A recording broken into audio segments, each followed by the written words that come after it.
Boa noite, queridos. Nós estamos hoje mais uma vez reunidos no nosso momento devocional, momento de entrarmos na presença do Senhor, de expormos diante dele as nossas necessidades e falarmos com ele sobre aquilo que nós precisamos e também ouvir aquilo que ele tem a nos dizer através da sua palavra.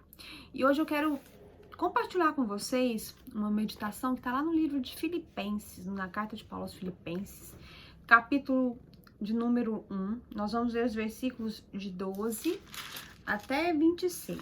É um texto um pouco longo, mas eu vou ler para os irmãos.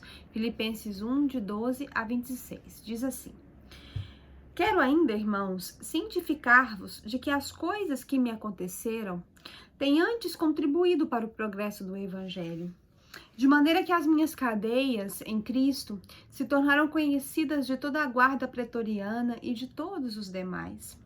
E a maioria dos irmãos, estimulados no Senhor por minhas algemas, ousam falar com mais desassombro a palavra de Deus.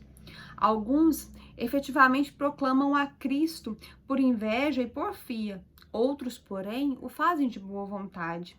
Estes por amor, sabendo que estou incumbido da defesa do Evangelho. Aqueles, contudo, pegam a Cristo por discórdia, insinceramente, julgando suscitar tribulação às minhas cadeias. Todavia, que importa? Uma vez que Cristo, de qualquer modo, está sendo pregado, quer por pretexto, quer por verdade, também com isso me regozijo, sim, sempre me regozijarei, porque estou certo de que isto mesmo, pela vossa súplica e pela provisão do Espírito de Jesus Cristo, me redundará em libertação. Segundo a minha ardente expectativa e esperança de que em nada serei envergonhado, antes, com toda a ousadia, como sempre, também agora, será Cristo engrandecido no meu corpo, quer pela vida, quer pela morte. Porquanto para mim o viver é Cristo e o morrer é lucro. Entretanto, se viver na carne traz fruto para o meu trabalho, já não sei o que hei de escolher. Ora, de um lado e outro lado, estou constrangido, tendo desejo de partir e estar com Cristo, o que é incomparavelmente melhor. Mas por vossa causa é mais necessário permanecer na carne. E convencido disto, estou certo de que ficarei e permanecerei com todos vós, para o vosso progresso e gozo da fé, a fim de que aumente quanto a mim o motivo de vos gloriardes em Cristo Jesus pela minha presença de novo convosco. Amém? Irmãos, o apóstolo Paulo nos dá grandes lições nesse texto da carta aos Filipenses. Ele nos ensina uma coisa bastante complicada, que é viver de acordo com a perspectiva de Deus. Olhar a vida de acordo com aquilo que Deus planejou para ela, olhar a vida com os olhos da fé, com os olhos espirituais e viver de uma perspectiva diferente da perspectiva que o mundo então nos apresenta. E então Paulo nesses versículos nos ensina a viver de acordo com a perspectiva de Deus para nós.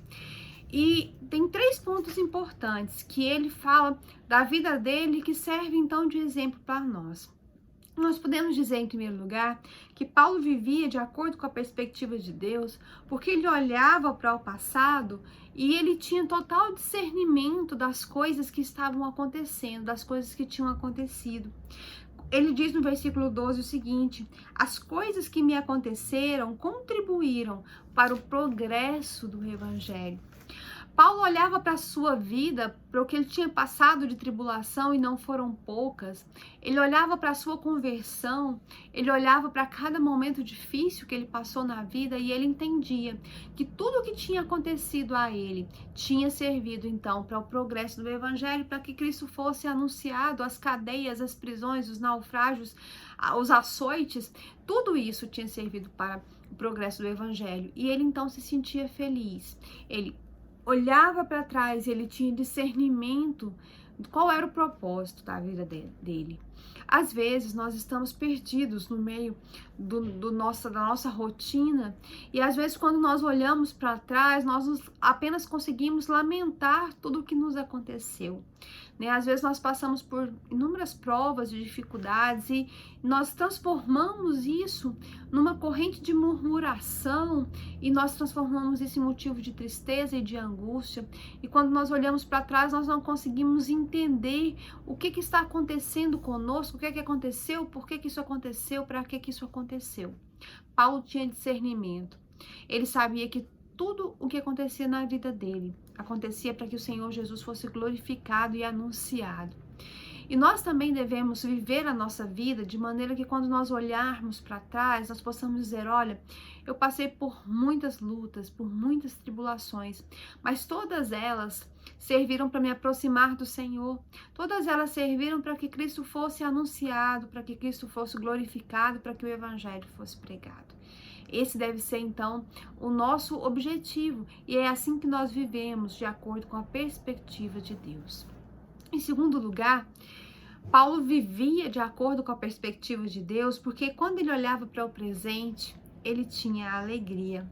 E ele se alegrava não porque ele tinha uma vida ótima, ou vivia num lugar muito bom, ou porque ele tinha muitos amigos, ou porque a vida dele era uma vida extremamente confortável. Pelo contrário, né? Várias vezes Paulo fala das suas necessidades, da sua agonia. Ele fala de situações em que ele passou por uma tribulação tão grande que ele desesperou da própria vida, né? Ele teve vontade de morrer.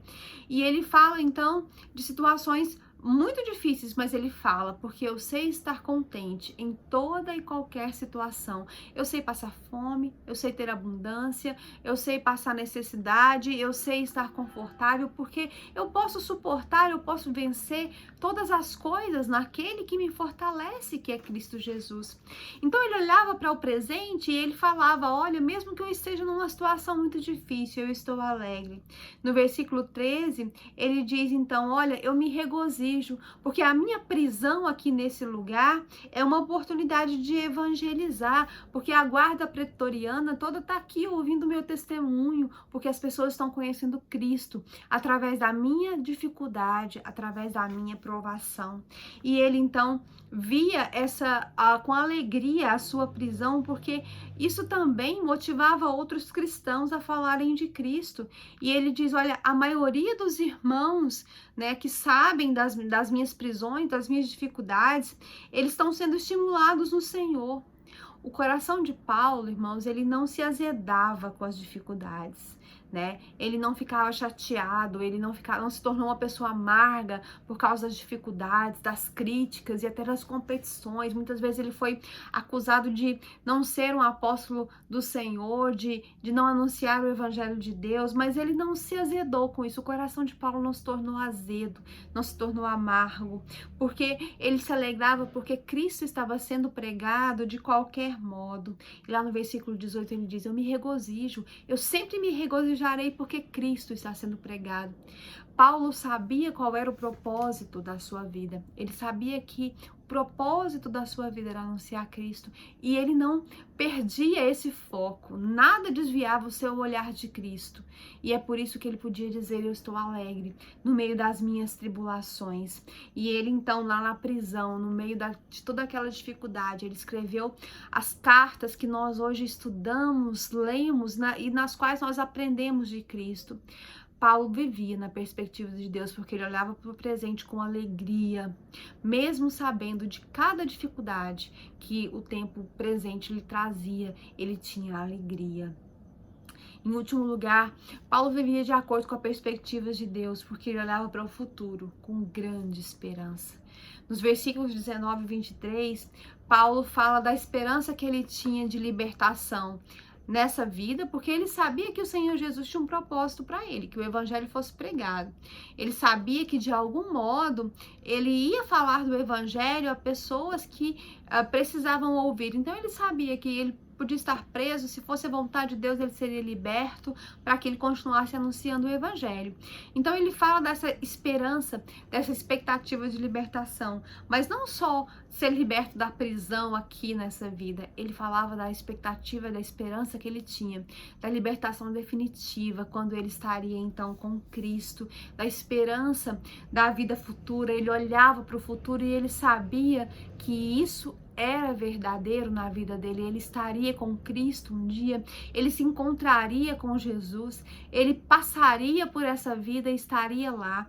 Tanto que ele fez as mais belas declarações. Ele diz: olha, para mim o morrer é lucro, eu vivo por Cristo, Cristo vive em mim, eu não vivo mais a minha vida, eu vivo Cristo, mas o morrer para mim é lucro, porque estar com Cristo é incomparavelmente melhor.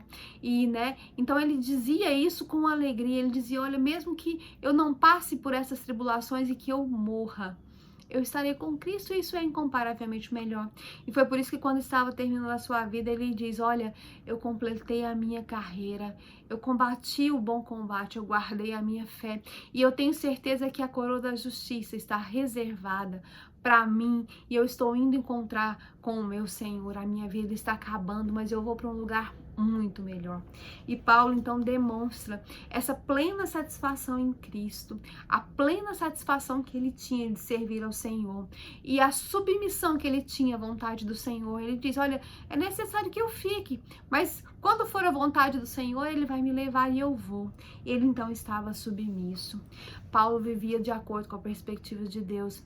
Isso não fez dele uma pessoa vitoriosa de acordo com os padrões do mundo. Porque quem olha para Paulo do ponto de vista humano acha que ele foi um homem, digamos assim, muito, que não teve nada, né? Ele não teve bens materiais, ele viveu preso, açoitado, até que um dia ele morreu decapitado. Mas quando nós olhamos para ele do ponto de vista espiritual, nós entendemos a grandeza que ele teve, a importância que ele teve para nós e para o Senhor Jesus, porque ele viveu de acordo com a perspectiva de Deus. E é isso que nós devemos aprender, irmãos. Nós devemos pedir ao Senhor que nos ensine a olhar a vida de acordo com a perspectiva dele, a viver na perspectiva dele, a olhar para o nosso passado com discernimento, para o nosso presente com alegria e para o nosso futuro com esperança, sabendo que um dia nós estaremos com Cristo e isso é incomparavelmente melhor. Cuide, irmão, da sua vida, cuide da sua vida espiritual, porque ela é o que importa. É dela que você vai prestar contas para o Senhor, é isso que o Senhor quer de você. Então, cultive a sua vida espiritual, ore, leia a palavra do Senhor, coloque a sua vida na presença dele. Ele quer te usar, ele quer usar você como instrumento. Esse é o propósito para o qual você está aqui, glorificar o nome do Senhor. Amém? Vamos orar nesse instante. Vamos pedir ao Senhor que nos abençoe. Nós temos muitos pedidos de oração. Vamos continuar orando pelos enfermos e hoje, especialmente, vamos orar pela família do Kerley. O Kerley, filho do pastor Paulo de Trindade, ele faleceu. Vamos orar esse final de semana, vamos orar pelos familiares do Kerley, para que o Senhor esteja confortando, consolando. Também pela irmã Miriam Genu. Ela perdeu seu cunhado e numa situação muito complicada hoje. Então vamos orar por ela, pelo seu esposo, pela sua família, toda a sua família. Vamos clamar a misericórdia de Deus, ao consolo do Espírito Santo. Também vamos orar pela dona Iracene, irmã Iracene, seus filhos, sua família. Vamos continuar orando pelo irmão Feliciano, pela Regina, pela igreja, pela minha avó, pelos irmãos que estão idosos, aqueles que estão enfermos, aqueles que estão precisando das nossas orações. Vamos orar nesse instante. Senhor Deus de graça e de misericórdia, ó Deus, nós te louvamos de todo o nosso coração, nós te engrandecemos, porque o Senhor é o mesmo Deus. E, ó Deus, nós queremos aprender a viver de acordo com a sua perspectiva, não de acordo com a nossa. Senhor, nós não queremos, ó Deus, fazer aquilo que é a nossa vontade, mas nós queremos fazer aquilo que é a tua vontade. Nós queremos aprender a olhar para o nosso passado com discernimento, ó Deus, para o nosso futuro, ó Deus, com alegria, com esperança, para o nosso presente com alegria. Senhor, nos ajuda a diferenciar a nossa vida da vida das outras pessoas que vivem nesse mundo. Nos ajuda a entender que nós não estamos aqui para servir vir ao mundo ou à carne ou para lutar pelas coisas desse mundo, mas nós estamos aqui para viver para as coisas do céu. Nós estamos aqui para viver para o Senhor. Senhor, coloca isso no nosso coração. Nos dá essa visão, ó Deus, nos dá a visão espiritual da nossa vida. Tem misericórdia de nós, ó Deus, nos ajuda. Coloca a tua mão de poder sobre as nossas vidas. Senhor, nesse instante nós viemos a Ti, ó Deus, nós viemos clamar a Tua graça, a Tua misericórdia sobre aqueles que estão enfermos, aqueles que têm enfrentado o Covid. Ó Deus, tem misericórdia, Senhor Jesus Cristo, tem misericórdia desse mundo tão enfermo. Ó Deus, as pessoas têm se afundado, ó Deus, às vezes na depressão, na tristeza, por causa dessa pandemia. Tem sido um momento tão difícil para todos, mas o Senhor, ó Deus, tem um plano nisso. O Senhor é o Deus que controla todas as coisas e nós pedimos que o Senhor então tenha misericórdia de nós. Olha para os nossos corações, lembra da nossa estrutura que o Senhor conhece tão bem. O Senhor sabe que nós somos pó e que no meio dessa dificuldade muitas vezes nós fraquejamos, muitas vezes, ó Deus, nós sucumbimos e nós te clamamos, Senhor, tem misericórdia de nós. Senhor Jesus, nesse instante eu quero te pedir que o Senhor esteja abençoando, ó Deus, cada enfermo do corpo, cada enfermo da alma, ó Deus, cada enfermo do coração. Abençoa aqueles que estão escutando essa oração, estão orando conosco, que nesse momento, ó Deus, tem uma dor que querem colocar na tua presença, que o Senhor possa estar, ó Deus, olhando e abençoando. Abençoa, ó Deus, a Dona Mali, abençoa, Senhor Jesus, a vida da Juliana, abençoa a vida do irmão Feliciano, abençoa a Regina, abençoa, ó Deus, aqueles que estão enlutados, a família do Kerley, que o Senhor possa estar tendo misericórdia. Abençoa também a família da irmã Miriam Genu. Ó Deus, que momento difícil eles estão passando nesses dias, mas o Senhor é o Deus que traz força e consolo do Espírito Santo. O Senhor é o Deus que acolhe, o Senhor é o Deus que sustenta. Então tem misericórdia dessa família, tem misericórdia do seu esposo, do Cleomar. Ó Deus, que ele possa, ó Deus, nesse instante entender que está sendo, ó Deus, cuidado e amparado pelo Senhor. Tem misericórdia, ó Deus, de cada um que está sofrendo, cada família que está passando por dificuldades, ó Deus, a família também lá de Porá, a parente da irmã Cristiane, que perdeu aquele adolescente de 15 anos nesse final de semana, que o Senhor tenha misericórdia. Ó Deus, tantas tragédias, o Senhor tenha misericórdia de nós. Abençoa cada um, cada família da igreja, a irmã Iracene, sua família, seus filhos. Tem misericórdia, abre as janelas do céu e nos abençoa, ó Deus. Abençoa as famílias que estão precisando de trabalho, que estão passando por uma situação financeira ruim. Abençoa aqueles que estão precisando de paz. Tem misericórdia, olha para nós.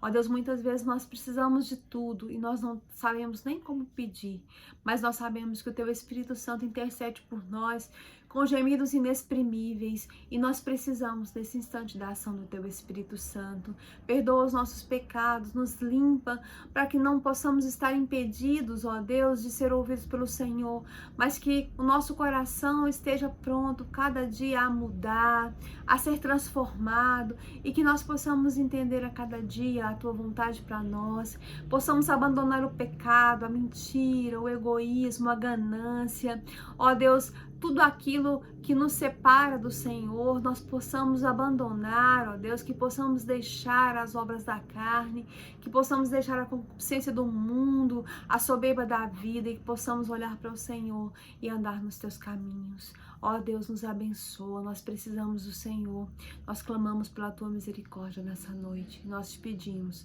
ó Deus, no nome poderoso, no nome santo, no nome maravilhoso, no nome que é sobre todo nome, no nome de Jesus Cristo. Amém.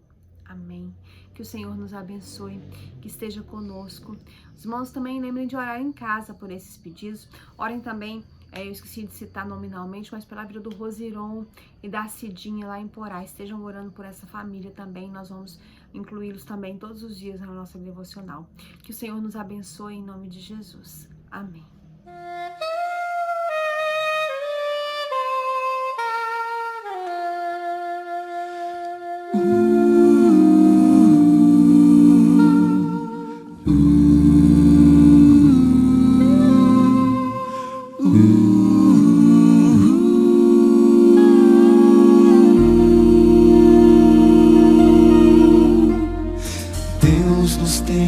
chamado e com amor guiado, tem nos motivado a prosseguir, tem nos dirigido, nos tem fortalecido, tem mostrado que está na direção. Eu não vou temer nem desistir. Deus vai me levantar se eu cair. Se eu cair, vai me conceder mais do seu poder. Basta segurar a sua mão. Ele vai fazer de mim um vencedor. Não importa quem eu fui ou quem eu sou, o seu sangue é poderoso, seu amor é milagroso. Nele sei que posso tudo conseguir. Ele vê em mim o que eu vou me tornar, se eu nele esperar e confiar. Seu amor é fortaleza, me dá força na fraqueza. Por sua graça vou vencer, vou triunfar.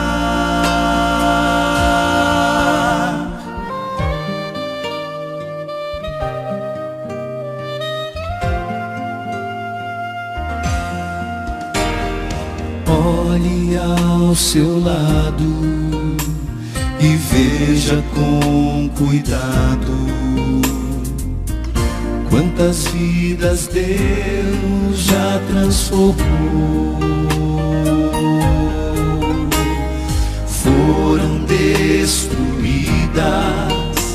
mas hoje estão erguidas. São troféus do seu amor e seu poder. Não duvide se alguém disser que transportou montanhas pela fé. Um poder assim Deus nos prometeu. Se você quiser, pode ser seu. Ele vai fazer de mim um vencedor.